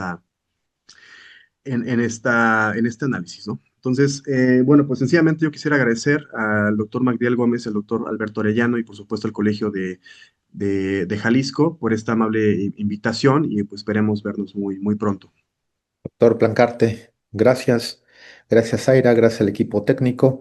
Kratos hizo la tarea. Nos vemos en una siguiente edición y atentos todos. Pasen muy buenas noches y cerramos la transmisión. Gracias, doctor, de nueva cuenta.